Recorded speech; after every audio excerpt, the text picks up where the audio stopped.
Hello friends, good morning all of you. Myself Arjun Gaikwad from Sri Shivaji High School, Bodegaon. Friends, today we are going to learn how to solve first activity of learning outcome number 8 to find out the central idea of the given passage through reading it. Dear students, in this activity we shall discuss how to read any passage carefully and to get out a central idea from that passage.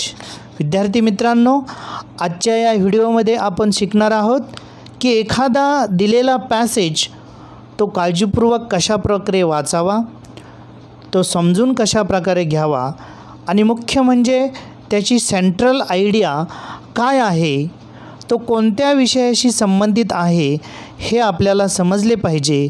या संबंधी आपण आजच्या व्हिडिओमध्ये चर्चा करणार आहोत. Let's go. चला तर मग आपण सुरुवात करूयात. For this activity we have given the number learning outcome statement number 8 activity number 1. आता सांगितल्याप्रमाणे लर्निंग आउटकम और we can say which skill will develop, विद्यार्थ्यामध्ये कोणता गुण डेव्हलप होणार आहे तो म्हणजे to find out the central idea of the given passage, to find out its central idea through the reading, म्हणजे एखाद्या पॅसेज रीड केल्यानंतर त्यामधून सेंट्रल आयडिया फाइंड आउट करायला आपण आज शिकणार आहोत. Now let's start. Learning activity. Read the given passage carefully and write its central idea in a sentence. Forgiveness म्हणजे क्षमा करणे. Forgiveness is a choice one makes over and over again. It can be a fresh perspective म्हणजे दृष्टिकोन, or a healthy distance like a quiet room with a view onto the world of complexity and conflict. Conflict means वादविवाद, complexity means गुंतागुंत. Forgiveness can be a gift to yourself or to others.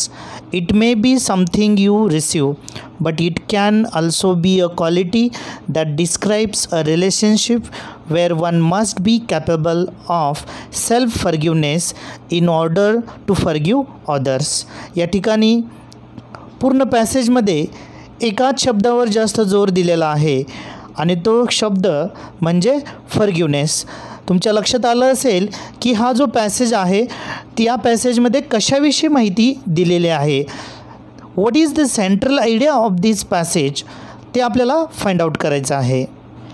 And the central idea of this passage, the passage informs about importance of forgiveness. ही झाली या पॅसेजची central idea. Practice activity या ठिकाणी दिलेली बघा. Read any passage from the textbook, any book or newspaper and write the central idea in one sentence. पुस्तकामधला किंवा एखाद्या न्यूजपेपरमधला कोणताही एक पॅसेज, छोटासा पॅसेज लिहा आणि त्याची सेंट्रल आयडिया एका वाक्यामध्ये लिहा. अशी एक ॲक्टिव्हिटी आहे, ती तुमच्या नोटबुकमध्ये तुम्ही नोट डाऊन करा. सॉल्व्ड ॲक्टिव्हिटी डेमो यामध्ये एक पॅसेज दिलेलं बघा. Read the given passage carefully and write it central idea in a sentence. Form filling, listen carefully. Form filling is a skill. Online form भरणे एक स्किल आहे. It is a functional skill and a life skill. Today, a big amount of data is collected offline and online through forms. From a tedious task to an interesting task, the online tools have made form filling a unique experience. We will see how offline and online forms are filled and what steps are followed and what care is taken while filling the forms. हा जो passage आहे हा passage online form कसा भरायचा, online फॉर्मचं महत्त्व या ठिकाणी दिलेलं आहे आणि या पॅसेजचा आपल्याला सेंट्रल आयडिया शोधून काढायची आहे. and the central idea of this passage is the passage informs about importance of form filling. विद्यार्थी मित्रांनो, या ठिकाणी एक्सटेन्शन ॲक्टिव्हिटी पॅरलल ॲक्टिव्हिटीमध्ये आपल्याला आणखी एक पॅसेज दिलेला आहे. हा पॅसेज तुम्ही स्वतः सोडवायचा आहे. या पॅसेजची सेंट्रल आयडिया तुम्ही तुमच्या नोटबुकमध्ये लिहायचे आहे. Read the given passage carefully and write its central idea in a sentence. Motivation, listen carefully. Motivation म्हणजे प्रेरणा. Motivation is the process that initiates, guides and maintains goal-oriented behaviors. Motivation involves the biological, emotional, social, and cognitive forces that activate behavior. In everyday usage, the term motivation is frequently used to describe why a person does something.